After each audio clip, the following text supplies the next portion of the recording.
Minister, the government has in recent years sought to reorganize the broadcast.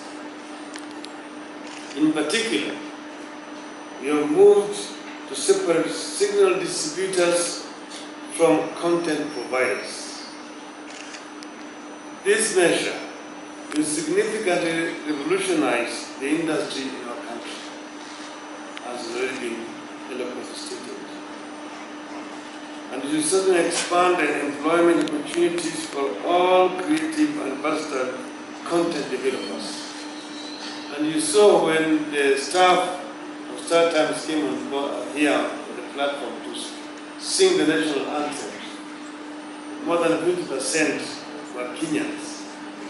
And I've been told that even before the launch, they have already employed 90 Kenyan citizens. There is no doubt that with digital media, the industry has at once been included. The entry of Star Times will itself boost the potential to fully exploit and benefit from this market. Ladies and gentlemen, it is especially gratifying to note that Star Times is broadcasting on digital platforms. This is what the government is currently advocating, in line with the global shift and trends in the industry. As a government, we are definitely committed, and as the Minister said, to the global 2015 digital switchover deadline. In other words, we are switching over 3 years ahead of the deadline of 2015. We believe that it is the efforts of corporates like Star Times that will help us realize this goal. However, it is important to observe that there remains a big challenge in the general understanding of what digital migration process is all about. I therefore call upon the sector players, such as Star Times, to ensure that they complement government efforts in sensitizing the Kenyan public for the benefits that lie ahead of successful migration. It is instructive in this context to state that Kenya currently experiences relatively low television penetration.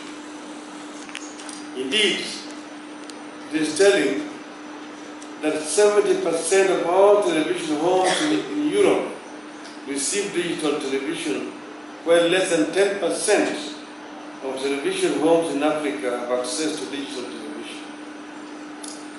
This presents an enormous growth opportunity to the ICT sector players. You have a large percentage of young population and a growing number of middle-class citizens.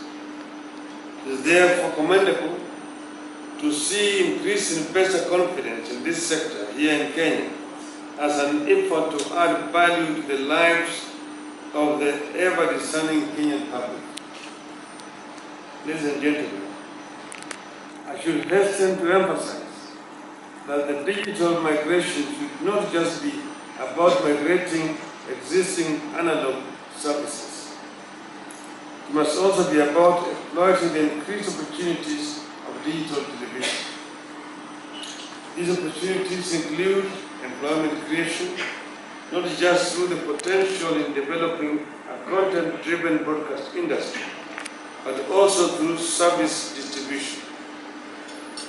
I see great potential in the digital television as an avenue through which we can reach a maximum number of households in the shortest possible time. I'm informed that Star Times currently offers the most comprehensive incorporation of the analog channels currently broadcasted in Kenya. With the company's satellite and terrestrial technology, this has provided an open and secure multi-frequency and multi-channel digital wireless television transmission platform. It will provide a balanced mix of both local and international channels, which will go a long way in bridging the digital divide and thus enable us to meet important international obligations to our population. I Kenyans would like to see Kenyan athletes run and beat other athletes in the Olympics in London. And I was told that once operational and once you tune in, that you'll be able to access about 30 different channels. This is what I've been told. And we've agreed that we must come up with some arrangement that will enable the poor, particularly those in the rural areas, to be able to tune in and also to access free other channels, as has been the case in the past. This is something that the ministry must work together with the third times to achieve for our people. We have a growing middle class, and Africa is now one of the fastest growing parts of the world. Indeed, Africa is the last frontier of economic development. And we have just come back from this China-Africa Cooperation Forum meeting, which was held in Beijing. There were almost all African countries represented by their ministers. And it was reviewing the cooperation between China and Africa. China, as you know, is the biggest developing country in the world. And Africa has got the highest number of developing countries in the world. So there's a lot that Africa can learn from China. China is expanding its cooperation and trade with Africa. There have been challenges and an accusation that China is recolonizing Africa.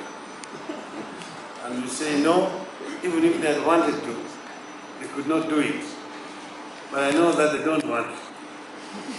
China is helping Africa develop infrastructure to open up Africa for investment. And China is then receiving African raw materials that they need for their own industries. They're not getting it for free. Africa is getting value for money. African oil, African copper ore, African iron ore, African bauxite. It's of no use to the African people unless it can be sold so that money is got to develop African industry. This is what is happening here. And we also inviting investment in other fields like in the field of ICT. We have, as you know, the Congress City, and the minister has invited China to come. The Congress City is part of our Vision 2030. It's one of the flagship projects in the Vision 2030. And we want to make Congress City the Silicon Valley of Africa, or the Bangalore of Africa. And this can be done. We're convinced it can be done. So a lot of opportunities exist in Africa. And I'm happy that the Chinese people are also now learning more about Africa. I watched CCTV broadcast live from the Mara, the wildlife migration. And millions and millions of Chinese were glued on their TV set watching the event unfold in the Mara. As soon as the program was over, every Chinese I met was telling me, we were just in Kenya. We see so many animals moving around and crossing the river.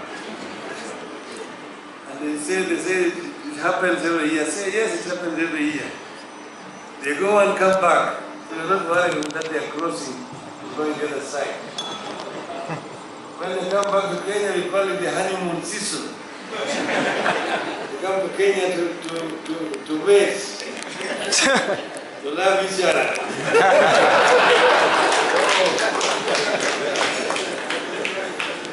then thereafter they go in Tanzania. Well, gestation. They give birth and then they come back again. And then of course they're surprised that this is happening. I tell them that animals have got brains. Animals think they know the season better than human beings. So in Africa, you don't just have the people. You have also got animals, but importantly, you have also got infrastructure. So there is opportunities for investment in Africa. And you know, the numbers are big, as the man has told you. If just one Chinese drinks Kenyan tea, $1 a day, your budget within 10 days. There are many other things that we can do with China. Big opportunity. We learn from. I went to look at a port in Shanghai. They have built a new port on an island which is 32 kilometers away from mainland. We are talking about the Lamu port. And Lamu port, that you can even build a bridge of ordinary span bridge to connect Lamu to the mainland. This is 32 kilometers of bridge. You're traveling right deep into the ocean. 32 kilometers. And that bridge has also got other bridges, raised so that the ships can pass under it. And when we arrived at the island, we were amazed at what we saw. And all this development has been done just within 3 years. They have constructed a 16-berth port. They're now constructing more. And then I asked the question, was this island barren? Were there people living on this island? I was told, yes, there are people living. As what is their fate? What happened? Then I was told that as we were entering this customs area, we saw some high-rise buildings there. Yes. Those are some places, some of those old ones who are now pensioners. That is where they live. The younger ones were retrained, and they are all working here within the port. You know that employment has been created for them. They have turned fishermen into port workers. Then I say, back home we are trying to build a port in Lamu, and there's a lot of noise. We are saying that, oh, we are locating these people, we are impoverishing them. You say, no. There's going to be employment for these people. These people are going to be retrained to work in this port. And therefore they are going to be employed. Not just as fishermen, but they are going to be port workers and they are going to earn more money than they are earning from fishing. So I agree with them that I'm going to send some representatives of Lamu residents to go and see what's happening. So that sometimes it is because of the fear of the unknown. You have never seen it, but if you go and see it, then you see, oh, it can be done. I'm sure it can be done. And we look forward to expanding our cooperation with China. And I've always said that our cooperation with China is not to the